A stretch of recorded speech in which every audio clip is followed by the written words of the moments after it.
Spurge here, and today we are taking a look at the new Klim Badlands Pro jacket and pants. So on my left-hand side, Mr. McHugh is my model for the new Badlands. Now this has not been updated since 2018, and just taking a look at this, it's got much more modern style. It just looks a little bit newer and refreshed compared to the old one. We're gonna go through all the changes, but if you're thinking to yourself, Spurge, didn't you just shoot a video on a Klim Badlands Pro recently? That was the Klim Badlands Pro A3. That is technically a step up in protection. It's got some different materials to it, and it's CE AAA rated, where the standard Badlands Pro is CE AA rated. But that Badlands Pro A3 is built off of the old chassis. So that is going to be much more in line with the outgoing Badlands Pro, whereas this is going to be a complete redesign of that favorite from Klim. Again, the Badlands Pro has been a favorite for adventure riders out there year after year, and really this is aimed at folks that are riding on-road and off. This is giving you really beefed up protection should you take a slide rolling down the highway at 70 miles an hour, yet it's still, got plenty of ventilation and mobility baked into it to allow you flexibility and mobility on the bike when you're hitting off-road sections. So if you're looking at this, you're looking for top-of-the-line protection for on-road and off-road adventure touring use. Now the price did increase for the jacket on this one. The outgoing jacket was right around the $1,000 mark. This is now coming in around the $1,150 mark, so an increase in price in the jacket. The pants did drop. They're now $750 to around $780. That is about a $50 reduction in price, but typically what we're seeing from Klim right now is roughly around like a 9% increase across the board. So it does make sense that we're seeing the Badlands Pro increase in price a little bit here as well. So now coming in around the $1,150 mark. Now personally, if I was to be looking at this between the Badlands Pro CE or the CE AAA rated version or this one, I do like this one a little bit better. I like the style on this one. And frankly, in America, we're not really looking at those CE AA and AAA ratings the same way you would be in Europe. But I still think that this has got plenty of beefed up protection where, and from a styling standpoint, I like it a little bit better than the Badlands Pro A3 as well. Now, if you're looking at a step down from this, that would be the Carlsbad. The Carlsbad is not Gore Layer 3, it's Gore Layer 2. And then you're still getting a few slight changes in material bumping down to the Carlsbad as well. But what I want to do is I want to walk through this new outfit and talk about everything that Klim has updated over the previous version. And again, when you're looking at the Badlands Pro, this has been that flagship outfit for years for them. So this is a big deal whenever they update it. So McHugh on my left-hand side stands at 6 feet tall, weighs in at 220 pounds, and has a 44-inch chest. He's in a large in the jacket. No surprises there, correlates with the size chart. He wears his jeans in a size 34. He's wearing a size 34 in the pants as well. So again, if you're going off your jean measurement for the pant, you should be good. And if you're going off your chest measurement and using Klim size chart for the jacket, you should have no surprises. Sizes will range from a small up to a 3XL for the jacket, and from a size 30 up to a 42-inch waist for the pants. Now, for the jacket, there are going to be tall sizes available. That adds roughly 2 inches to the torso and the cuff length. I stand at 6'3". The regular one fits me fine. So unless you have incredibly long arms or incredibly long torso, I would recommend probably just going with the regular size. But again, those tall sizes are there if you need it. And what you're going to see with the pants is there are tall and short lengths available. For the tall length, you're adding roughly about 3 inches to the inseam. And then for the short length, that's reducing the inseam roughly by about 1 to 2 inches depending on the size. So make sure you're using Klim size chart. And from our experience, the size chart is pretty darn accurate when you're trying to figure out which one is going to work for you.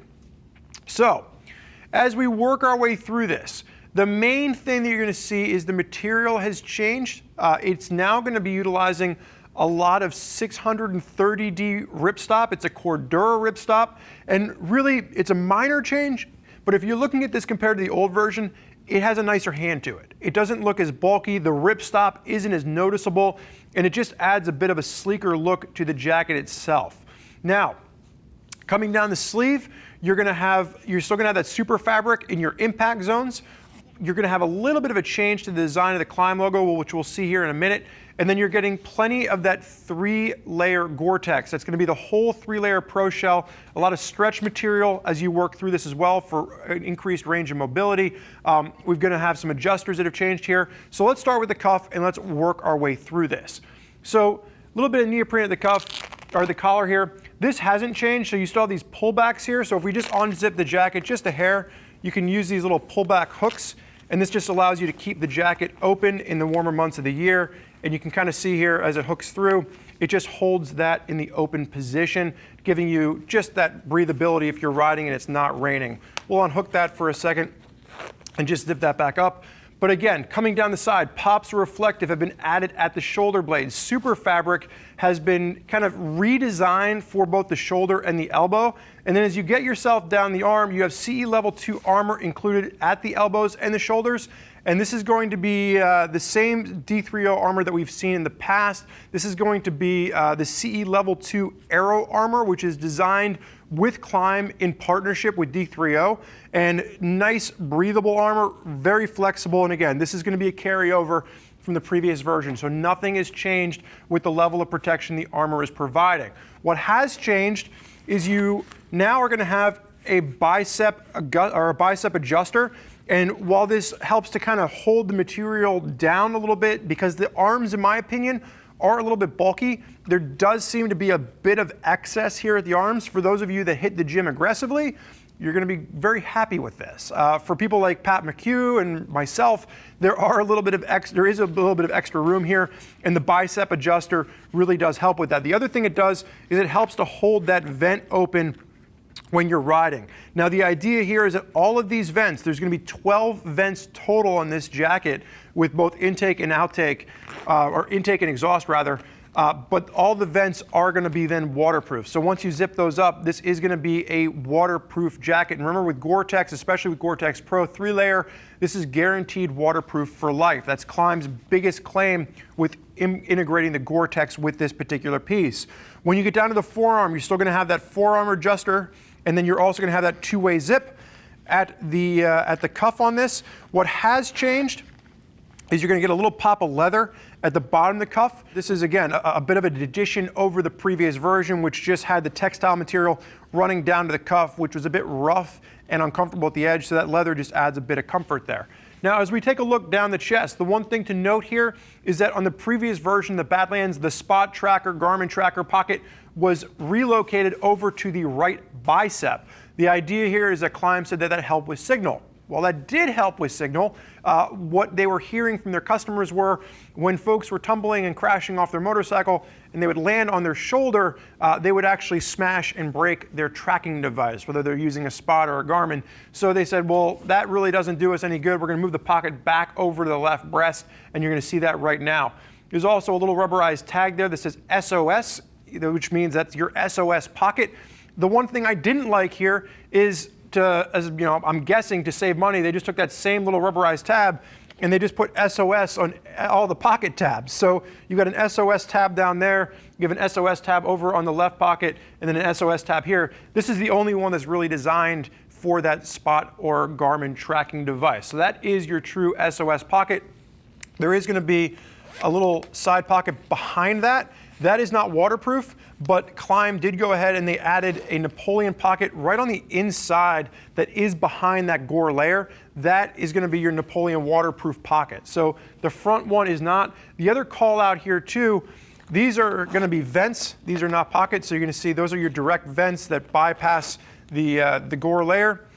When you're looking at the pockets over on the left side, while they do use YKK water resistant zippers, these pockets themselves are not waterproof. We actually took a little bit of a razor blade on the inside of the pocket on this one. We cut it open to double check, and they are in front of the Gore-Tex liner. So if you have an electronic device, if you have a cell phone you're carrying in a pocket, would definitely recommend using that waterproof Napoleon Pocket.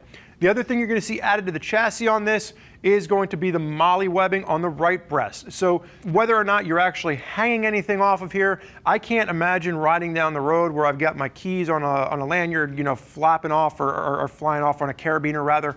But you are gonna have these. So maybe once you're off the motorcycle, if you're using a carabiner in your keys, or if you have other things you want to kind of just like quickly strap down, you do have that option now, not just on the right hand side of the breast, but also on the pants as well.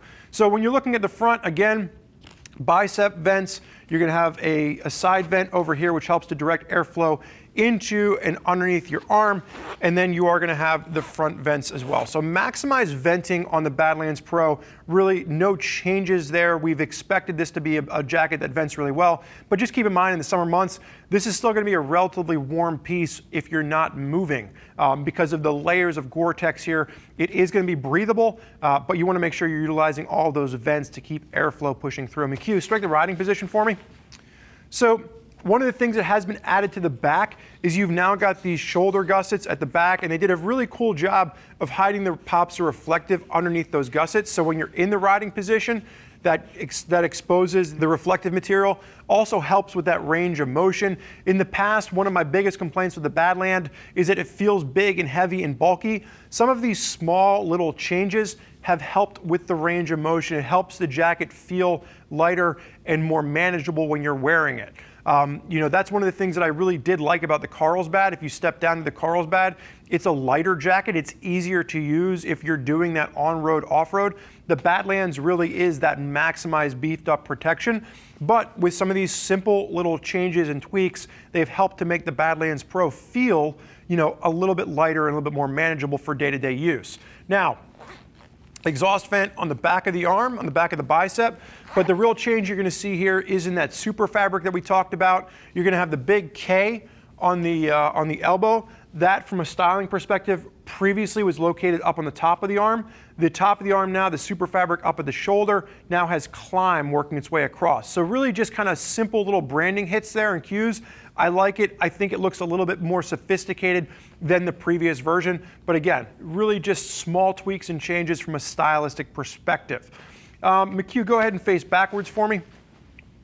So looking down the back on this particular piece, pop reflective across the top. The little gusset at the top, if you want to close up the cinch cord for your collar, is done with a little map of Idaho there. Just fun attention to detail for the fact that Klim is based out of Idaho. Pops are reflective at the top of the jacket, and then there is going to be a CE Level 2 Viper D30 back protector included with this. Exhaust vents going down the back. You're also going to have the rabbit pouch on the back as well for storing any additional little items back there. Keeping in mind that there are no layers included with this particular jacket. Klim is a bring your own base layers brand. So really what you're getting is you're getting baked in waterproof. And then if you wanted to bring a thermal base layer or just like a throw over, pull over, you could store it in the back rabbit pouch while you're riding along. Now the one thing you're not going to be able to see when we open the jacket, because Mr. McHugh will be hiding it, is that there is going to be a pocket in the back of this if you want to add a hydration pocket into the jacket. Personally, I like to wear a hydration backpack on the outside, but if you want to, there is going to be a pocket on the inside. You can put a hydration pouch or a hydration pocket in there and then run the hydration tube out of the jacket. The other thing to note is that there is a hidden pocket behind the hydration pouch. So if you are crossing borders and you want to have a documents pocket that you can hide your documents in, that's actually behind the hydration pack, but in between the hydration pack and the back protector itself. Now, as we're looking down the bottom on this, let's go and carry through the pants for a second. You're going to see that ripstop material at the back. This is that new 630D ripstop goes throughout the seat, and then you get down into the pant themselves, exhaust vents on the back, gripper panels on the inside of the knee. Again, gripping that tank especially when you're in the standing position, or even when you're sitting and you're riding a little bit more aggressively, you can really dig that knee into the gas tank and get a little bit of extra grip from the leather. Stretch material behind the knee for added comfort. And again, one of the things to note here, the knees on this are meant to be used without standalone armor. So if you're someone that utilizes knee braces while you ride, you're probably looking at something else within Klim's line.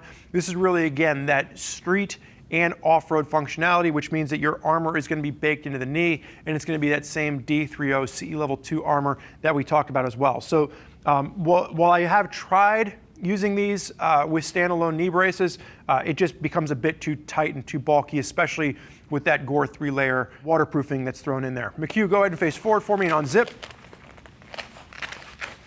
Now, what you'll see is as he's unzipping, we have that Napoleon Pocket, which is kind of hidden. It's on the outside of the zipper, but it is underneath that waterproof liner. Go ahead and open up for it, McHugh. Now, he is wearing the kidney belt. Kidney belt is included as standard. If you're using the hydration pack, highly recommend using the kidney belt. It really holds the jacket in place and helps that hydration pouch from moving around in the back. If you're not using the hydration pack and you don't want to utilize the kidney belt, you can pull that out. There's a zippered pocket on the bottom of the inside liner. You can zip that out. Shock cord adjuster at the bottom. If you're looking on the outside, you notice there were no adjusters on the outside, really kind of cutting down on anything that could grab or snag while you're riding. So there is a shock cord adjuster on the inside of this particular piece if you want to cinch down the waist at all. And then just some simple pockets on the inside. Now, what you'll also notice is you've got these pockets over here for chest protectors. What is included is it's just a foam pad. There's really not much there, just a little bit of a padding to help kind of deflect any rocks or debris that might hit. If you want full-on chest protection, you need to go ahead and upgrade that separately. But for a lot of us out there, this is just a nice little addition to keep any rocks or debris from the rider or buddy in front of us that's shooting up, just to give you a little bit of extra padding on the chest. A couple extra pockets on the inside and the top, but really nothing surprising or changed from the inside. Working your way down the pants, again, what you're going to see is just the super fabric at the knee. Relatively everything there is staying the same. McHugh, do me one quick favor and just kind of strike the riding position with that jacket open. This is that addition to the molly webbing that we talked about on the pocket down below. And really what you're seeing here is just a few little key styling changes. But you are going to get that little pocket on the back side, then you're still going to have your slash pocket on the front there as well. So you can go ahead and face forward. I'm going to have you zip up for me. So really what you're seeing from Klim is an updated, upgraded version of the Badlands Pro. This is going to be really a favorite amongst adventure riders out there looking for top-of-the-line protection that's going to protect you in an 80-mile-an-hour slide down the highway, but also still going to be comfortable enough for you to ride, if you are hitting some, off-road terrain. Now, I think if you're really focusing on riding larger adventure bikes, primarily only off-road, there might be some better options for you in Klim's line. Or if you're planning on staying primarily on the street, there might be some better options for you as well within Klim's line. But for those of you that are truly looking for the back and forth duality of long highway touring and crazy tracks off-road, this is definitely a top contender within the Klim brand. And if I were looking at this between the Badlands Pro and the Badlands CE AAA version, I really do like a lot of the functionality baked into this particular piece. Still CE AA rated, and this is going to be just a bit lighter and a bit more comfortable than the Badlands AAA. But there's a lot of folks out there that are already utilizing the Badlands as well as lots of other Klim gear, myself included. I have a lot of Klim pieces in my closet, and I'm a big fan of everything this brand does for the adventure segment. But there's a lot of folks out there that are using this stuff. And if you want more information from other riders that are utilizing Klim Badlands Pro gear, you want to go ahead and click that info button on your desktop or mobile device. You want to read other rider reviews from folks that are already out there putting the Klim Badlands through its paces. And if you're not sure as to which adventure rig is right for you and your style of riding, you can always reach out to one of our customer service representatives, and they can walk you through all the different options available and find you the right jacket and pant combo to match your riding style as well as your budget. I want to thank you for joining us today for this look at the Klim Badlands Pro jacket and pants. I'm Spurge. Enjoy the ride.